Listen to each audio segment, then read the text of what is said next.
carta. Información oportuna al instante mientras realiza sus actividades al mediodía.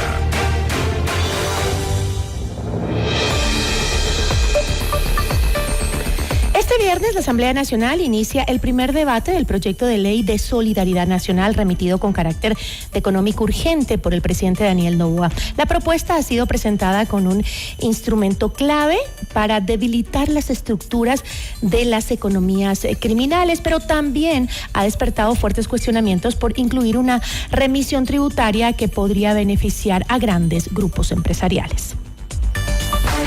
Nuestra entrevista de hoy en Notimundo a la Carta.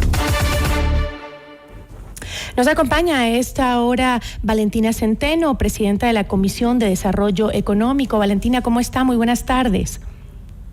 Buenas tardes, Gisela. Buenas tardes a todos los ecuatorianos que nos están escuchando. Le escuchaba temprano en una otra entrevista hablando sobre la normativa y la vi con mucho optimismo por el tema de que se ha logrado con unanimidad aprobar un informe. ¿Nos puede plantear brevemente cuáles son los puntos específicos que recogió el informe y que pues logró la unanimidad de la mesa? Bueno, sí, en efecto, estoy bastante orgullosa del trabajo que hizo la comisión. Recibimos distintas comparecencias desde las autoridades del Estado, fuerzas del orden como Policía Nacional y militares. También recibimos a expertos en derecho tributario, en derecho penal, y asimismo a las cámaras de industria, cámaras empresariales de distintas ciudades en el país.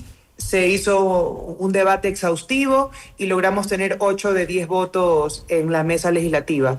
Este es un proyecto que busca cuyo principal objetivo es hacer un llamado a la solidaridad nacional para que la empresa privada pueda aportar parte de su impuesto a la renta, hasta el 30%, a equipamiento a las fuerzas del orden, es decir, a los militares y a la Policía Nacional, que están enfrentando día a día el crimen organizado, que ya no es solo nacional, sino transnacional. Y también hay otra parte con un enfoque penal, en donde también planteamos un régimen penal especializado para algo que los expertos llaman derecho penal del enemigo o derecho penal de segunda velocidad, que es un régimen más severo, pero excepcional mientras dura el conflicto armado interno, para combatir a estas personas que están atentando contra las estructuras del Estado y son considerados como enemigos para las fuerzas del orden.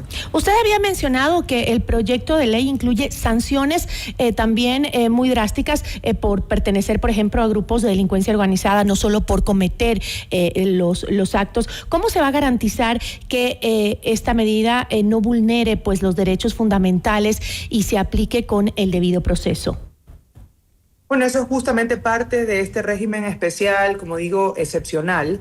Ante una amenaza excepcional, el Estado debe responder con un régimen excepcional temporal mientras dure el conflicto armado, y así como las legislaciones de Italia, de México, de Colombia, de Estados Unidos, de Alemania, incluyen este tipo de régimen penal.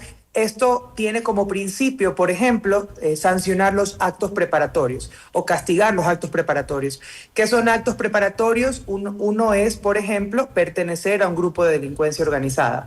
Y en eso tenemos que acoplarnos al régimen, también a legislación comparada en otros países, en donde se establecen ciertas reglas con ciertos informes que deben cumplirse por parte de inteligencia y de fuerzas del orden para determinar qué persona pertenece o no a un grupo de delincuencia organizada. Pero sin duda que debemos atacar el reclutamiento, porque es una de las medidas más eficaces para poder debilitar el conflicto a los grupos de delincuencia organizada, ¿no? Que cada día siguen creciendo y el Estado debe poder debilitarlos a través de disminuir su reclutamiento a jóvenes, por sobre todo. Es decir, sanciones por el mero hecho de pertenecer a un grupo delincuencial, no porque hayan cometido un delito en nombre de este grupo.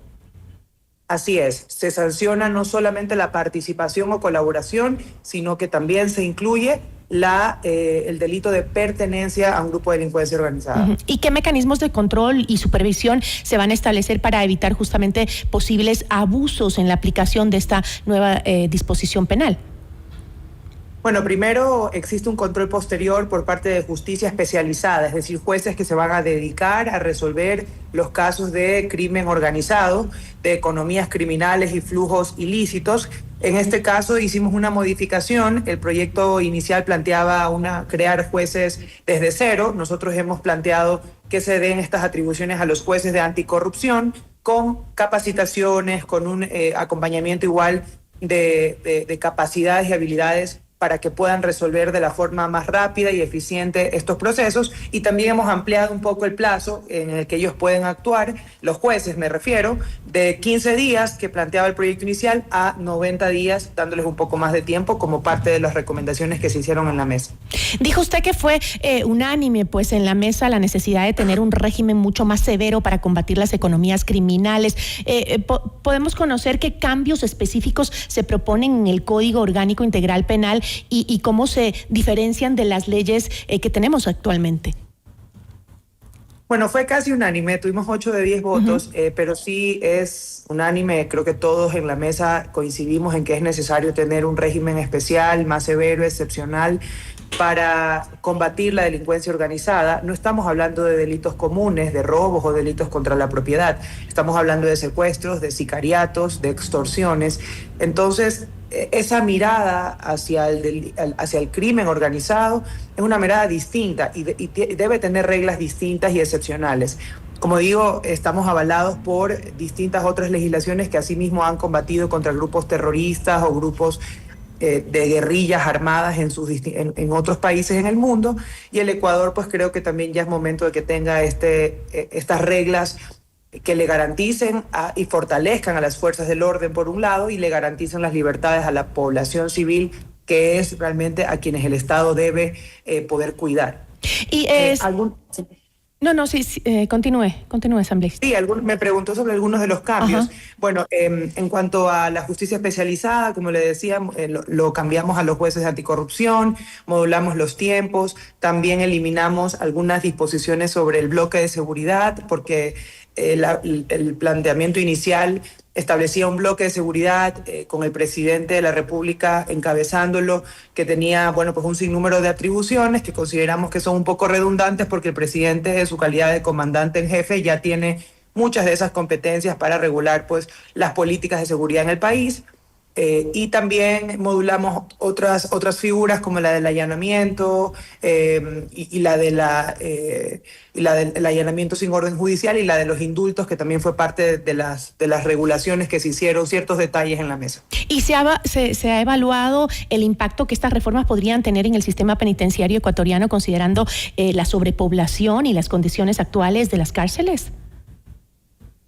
Realmente no hemos entrado a un análisis del sistema penitenciario, para eso hay otras políticas públicas que el Estado está tomando, la construcción de 2 cárceles para poder un poco evacuar la penitenciaría litoral, que es la que mayor población, digamos, carcelaria tiene.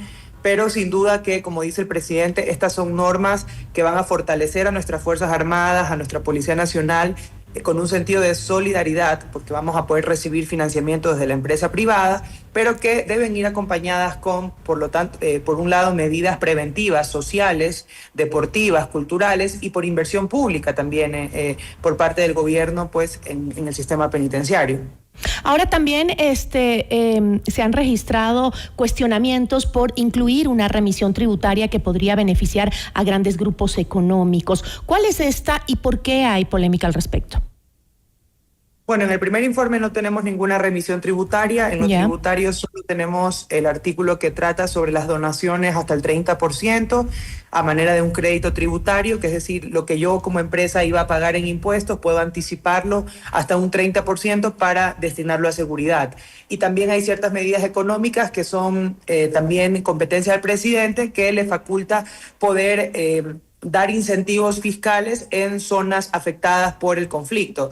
Por ejemplo, el tema de bonos o de créditos, por ejemplo, el crédito emprende, ese tipo de cosas que realmente ya el presidente las ha venido emitiendo, pero que ahora van a estar un poco más institucionalizadas y enfocadas en temas de seguridad. ¿Y esto no podría afectar a los ingresos fiscales del Estado, considerando que ya hay un déficit, no? No, no va a afectar. Lo que va a hacer es una suerte de reorganización, quizás, y le va a permitir al Estado, con ayuda de la empresa privada, descargar un poco también toda esa necesidad que tienen nuestras fuerzas del orden, que es infinita para combatir la guerra contra el crimen organizado. Por lo tanto, creo que el Estado va a poder también invertir mucho más en medidas preventivas con este apoyo que va a tener desde la empresa privada. Si bien usted está con mucho positivismo por lo que se logró en la mesa para la aprobación del informe, ¿qué estrategias están implementando ahora la bancada para justamente lograr consenso amplio en la Asamblea Nacional, especialmente con los bloques opositores? Bueno, con Pachacutic hemos tenido varias conversaciones. A ellos les preocupaba un tema de su derecho a la protesta, y en este caso está clarísimo que nada tiene que ver el proyecto de ley con las protestas sociales, que son completamente lícitas. Acá estamos hablando de combatir crimen organizado, delincuencia organizada, que es otra visión. Por lo tanto, pusimos algunas disposiciones que a ellos les parece muy bien, por ejemplo, que se respetan los derechos humanos, que el uso progresivo de la fuerza, el uso directo de la fuerza, más bien sería únicamente contra los grupos de delincuencia organizada, más no con la población civil, y así también acoger los principios del derecho internacional humanitario con un control posterior. Por lo tanto, están bastante tranquilos un segmento de Pachacutic con este proyecto. Igual, para eso es el segundo debate también. En la mesa tuvimos 2 votos del correísmo, 2 de 4, de 2 asambleístas que yo realmente felicito porque se pusieron la camiseta del país por delante de las ideologías partidistas, ¿no? Porque creo que hay que dejar de lado la parte de partidos políticos y realmente pensar en lo que el país necesita, que es la seguridad. ¿Cree que esa misma dinámica se logre ya en la votación final para aprobar la ley, cuando hemos visto que el correísmo a momentos apoya, otras veces está completamente en contra? Sí, creo que es la misma dinámica la que se va a respetar. Igual hemos logrado hacer mayoría sin el correísmo antes, pero lo importante y lo que yo voy a buscar es que tengamos una ley con la gran mayoría de los votos del Pleno, y que los asambleístas entren en razón de que necesitamos realmente devolverle la seguridad a las calles al país. Muchísimas gracias, Valentina. Gracias a usted, Gisela. Un saludo a todos. Muy amable. Nos acompañó Valentina Centeno, presidenta de la Comisión de Desarrollo Económico de la Asamblea Nacional. Notimundo a la carta. 60